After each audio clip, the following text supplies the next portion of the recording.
Everybody, it's Chris with Chris Doyle Fine Arts. Thanks for stopping by.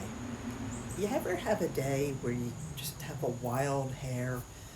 I'm kind of having a day like that.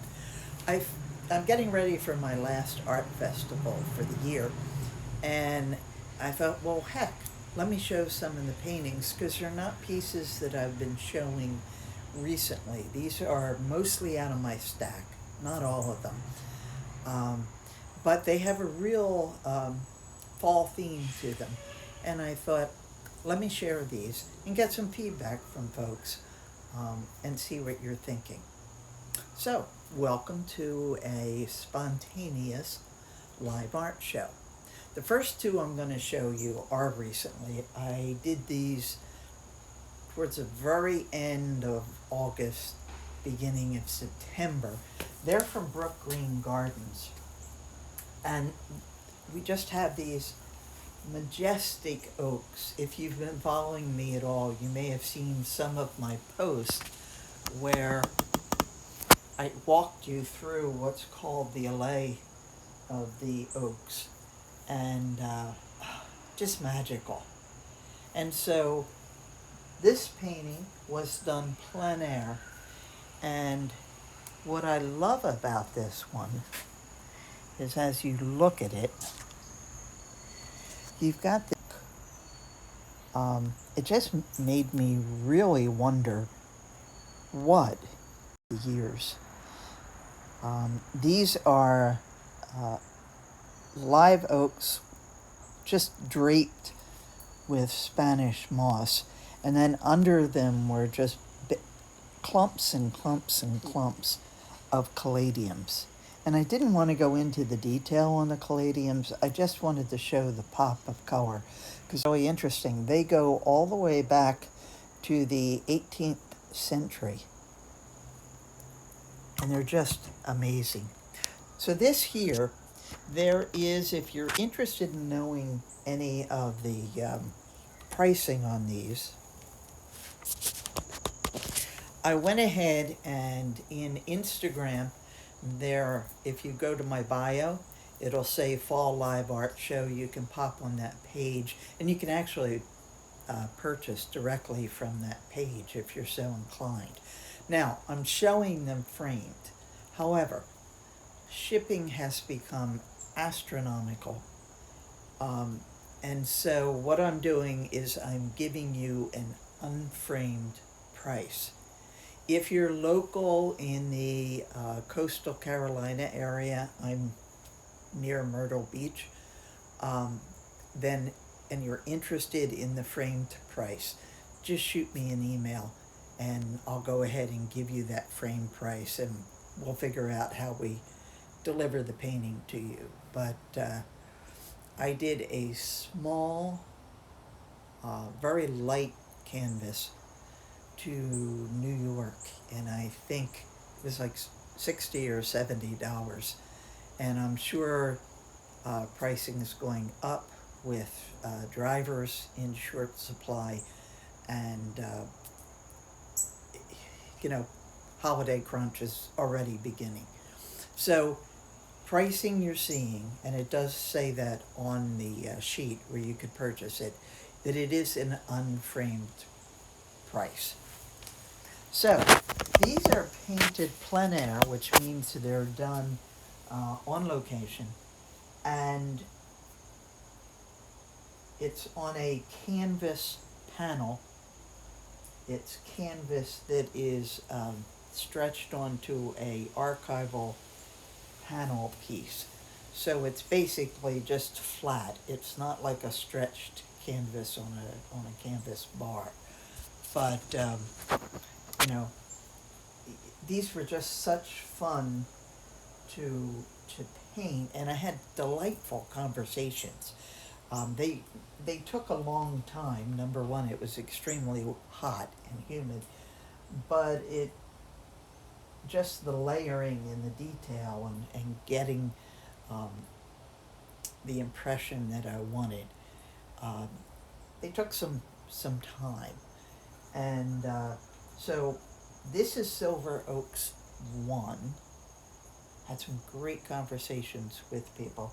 In fact, I thought I had sold it when I was actually out painting, and there was a little misunderstanding.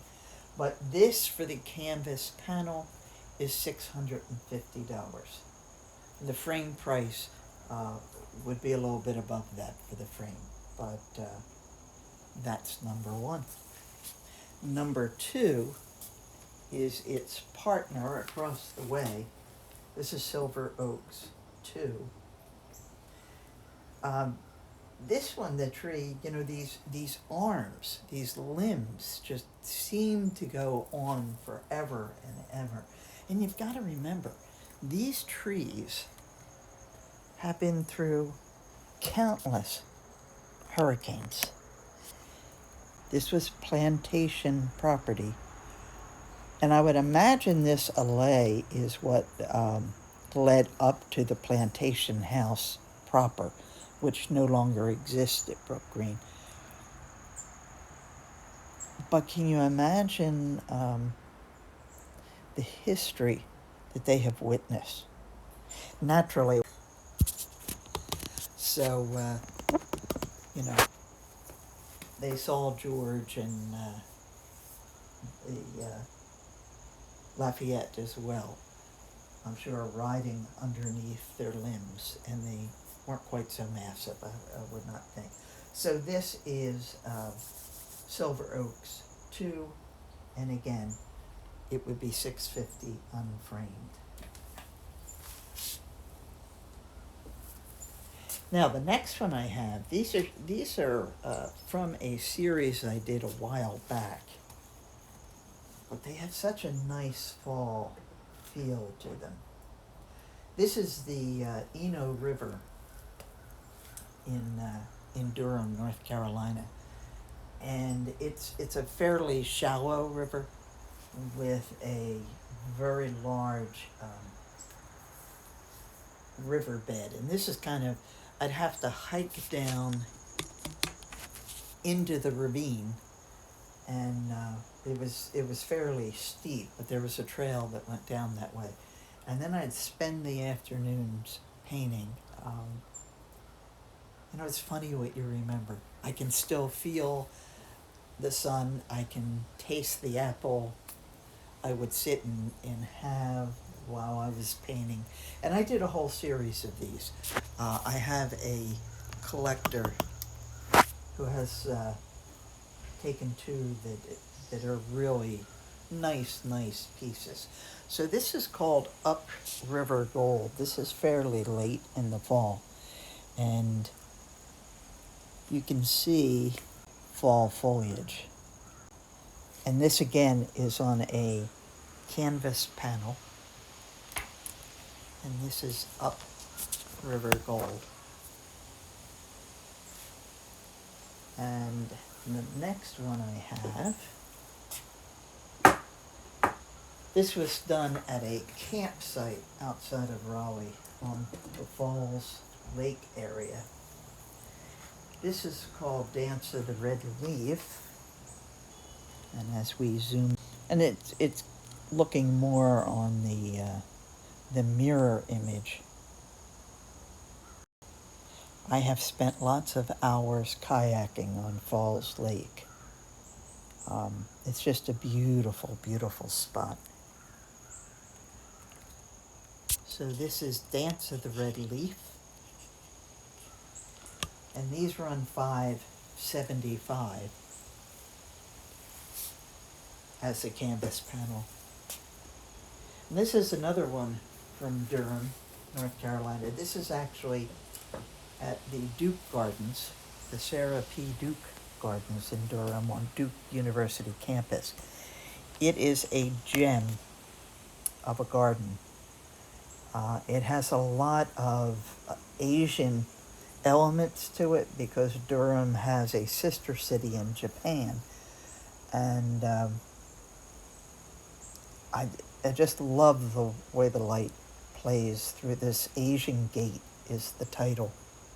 I used to join a group of artists up around Black Mountain, North Carolina, and because the group was sponsored by Durham. One year we would do something really interesting. Everyone had kind of a spiritual connection that they followed some sort of spirituality. And we would do these wonderful projects for a week. It was a boys' campus where the Black Mountain School of Art was actually located years ago. And we just had these wonderful projects, made lots of great friends there.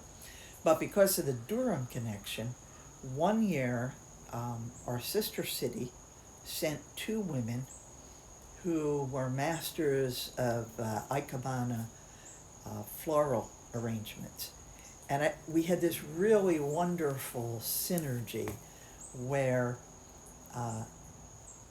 I was showing art, my paintings, and they went up into the mountains and they collected all this natural greenery and flowers. And so they would take the piece of my painting and they would do an interpretation of it in Ikebana. I didn't have photos. iPhones weren't even a glimmer in Steve Jobs' eye at that point. So, but what a great experience, to blend those two art forms and see what would happen. So if any of my buds from collaborations are there, keep in touch. Wonderful, wonderful times. So this is Asian Gate, and it is an 11 by 14 canvas panel. And again, these are all plein air paintings, so I was standing in the location and painting them. The next one, a little bit of a diversion. This is Red Hill, and North Carolina has, or at least had, I haven't lived there in several years, but they had a wonderful wildflower program. And so as you traveled the highways, you could have these large expanses of poppies that would be planted in the late spring, early summer. And you just get this beautiful, beautiful pop of color. So this is called Red Hill, and it again is an 11 by 14 oil on canvas. I don't quite remember, this was several years, well, probably 15 years ago, and I don't quite remember where that was painted. I don't think it was certainly on a major highway. And the last 11 by 14 I have is this one here. This is called Afternoon Glow. And this again is from the campground on Falls Lake. And I have a few more of these that I'll share with you later. And this again, it is an 11 by 14, which is a standard size. So if you purchase the panel, it would not be difficult to find a standard frame. I just ordered a couple frames on Etsy, extremely reasonable, and I'm waiting for them to come. It's going to take a bit, but they look beautiful, and the comments have been superior in the quality and the workmanship of them. So I'll be sharing those with you when I get them too. So this is Afternoon Glow. I personally am not a big fall person, but I worked years in merchandising for a large nursery, Metrolina greenhouses, and we would do the big box stores. And I have to say, spring can be glorious in a large nursery center, but in the fall, in 3:30, 4 o'clock, you get that slanting angle of the light, and you look on all the tables that were filled with mums in all jewel tones, the golds, the amber, the purples, the rich russets, the bright yellow. And there was something just absolutely transfixing about a garden center in the fall and how beautiful it was. I'd always make my team, because it takes a lot of hard work when you walk into a big box garden center and you say, wow. It takes a lot of physical work to do that. And I'd always take my teams as we were leaving for the day, and we clocked out. I said, all right, wait a minute. Turn around and look at what you accomplished today, because just a great sense of satisfaction that it's something you were able to finish, and you can see from beginning to end what kind of a difference you can make. Okay, so these are the smaller pieces. Now I have a couple of really interesting pieces. This piece here, let me show it to you up close first. This was actually a much larger painting. This was a 3 foot by 4 foot. And it was an okay painting, but I didn't quite get the movement that I wanted on the water. And I was looking at it the other day and talking to somebody about it. And we said, from here up, it's a great piece. And the bottom half wasn't working. And I thought, oh, guess what? I can fix that. So this is called Upriver. Again, it is on the Eno. And I did actually hike down with a huge canvas for many days to go ahead and do the painting.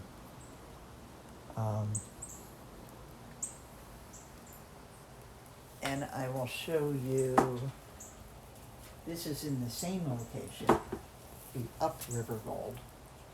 And this here is probably 2, maybe 3 weeks later, because the foliage has changed color so much more. But I am really happy with the way this looks and has turned out. It would be a great piece over a fireplace. And if you are a lover of fall, it has lots of delicacy in the work going back in through the forest. You can almost hear the river a bit. So really nice piece. So this is Upriver, and unframed it is a 22 by 28, and unframed it is 2000. And I will show you that when I cut it down, this is what it's going to look like on the back. It's not as neat as a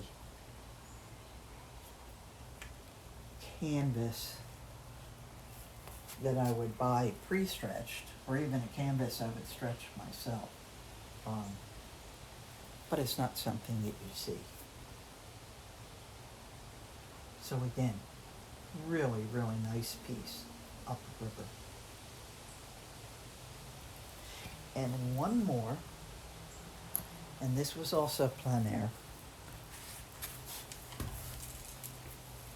This is from an area, a development actually. It was a farm turned into a lovely housing development south of Chapel Hill, North Carolina, Fearington. And this was the old barn, which was quite rustic. It has since been replaced, so I'm really happy that I captured it. and captured the look of it. Again, it was in Falls, a little south of, I'm sorry, it's north of Pittsburgh. Between Market, you can grab lunch. Wonderful bookstore, some gift areas, and one of the few 5-star restaurants in the area, and would highly recommend it. So this is Autumn Barn. This is a stretched canvas, and this is a 24 by 30 inch. So for all you fall lovers, I hope this was a surprise and a treat for you. Thank you for stopping by and entertaining my wild hair. Thank you, Mo Shaffin, for stopping by. Appreciate that. Ginger, good to see you. And Rebecca, I hope you're watching so you get to see Upriver, because I think that might be one you would like to add to your collection of pieces there. So thanks for stopping by, and enjoy and have a great day.